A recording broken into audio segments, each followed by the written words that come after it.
Hi friends, ఈ వీడియోలో నేను ఎడ్యుకేషన్ గురించి మాట్లాడదాం అనుకుంటున్నాను.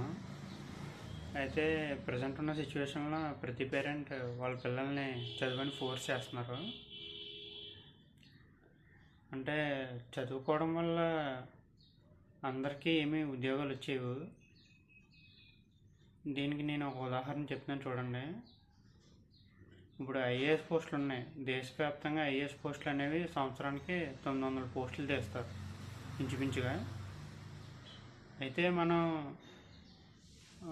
ఒక్కో స్టేట్ నుంచి 1000 మంది పోటీ పడుతున్నారు అనుకుందాం ఈ 900 పోస్టులకి. సో మనకున్న 29 స్టేట్స్ కాబట్టి 29,000 మంది పోటీ పడుతున్నారు కేవలం ఒక 2025 సంవత్సరం నాటికి. సో 29,000 మంది క్లియర్ అవ్వడానికి ఎన్ని సంవత్సరాలు పడుతుంది? దాదాపు 32 సంవత్సరాలు పడుతుంది. అయితే 32 సంవత్సరాలు పడుతుంది. వీళ్ళకి అప్పటికే ఐఏఎస్ ఎగ్జామ్ రాయడానికి డిగ్రీ కంప్లీట్ అవ్వాలి. డిగ్రీ కంప్లీట్ అవ్వాలంటే కంప్లీట్ అయిందంటే వాళ్ళకి 20 సంవత్సరాలు గ్యారంటీగా ఉంటాయి.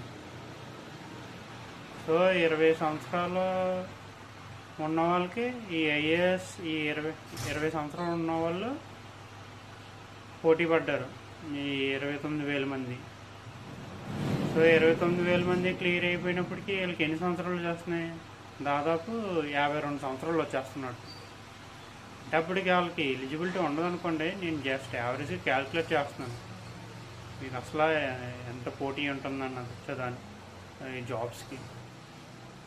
నేను కేవలం 2025 బ్యాచ్ తీసాను అంతే. అదే తర్వాత 2026 బ్యాచ్ తీస్తే అప్పుడు ఇంకో 29,000 మంది. వాళ్ళకి ఈ ఐఏఎస్ పోస్టులు రావడం ఎప్పటి నుంచి స్టార్ట్ అవుతుంది? వాళ్ళకి 51 సంవత్సరాలు వచ్చాక పోటీ అవుతుంది. ఎందుకంటే ముందు ఉన్న ఈ 29,000 మంది ఐఏఎస్ పోస్టులకు అపాయింట్మెంట్ అయిపోవాలి కదా. సో చూడండి, మీకే అర్థం చేసుకోండి. స్టడీ మీద అలాగ పిల్లల్ని ఫోర్స్ చేస్తే ఇలాగ అన్ఎంప్లాయ్మెంట్ అనేది పెరిగిపోతుంది. సో స్టడీ అనే కాకుండా పిల్లలకి వాళ్ళకి ఉన్న ఇంట్రెస్ట్ ఉన్న ఫీల్డ్లో ఎంకరేజ్ చేస్తే వాళ్ళ కెరీర్ కూడా బాగుంటుంది. అది నేను పేరెంట్స్ని రిక్వెస్ట్ చేసుకుంటున్నాను. అలాగే ఇంకోటి ఏంటంటే, ఇప్పుడున్న ప్రజెంట్ సిచ్యువేషన్లో అయితే లేబర్ వర్క్ అనేది చాలా బాగుంది.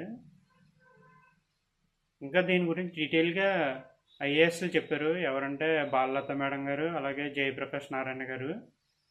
వాళ్ళ వీడియోస్ డిస్క్రిప్షన్లో పెడతాను. వాళ్ళ వీడియోస్ లింక్ అవి కూడా తప్పకుండా చూడండి.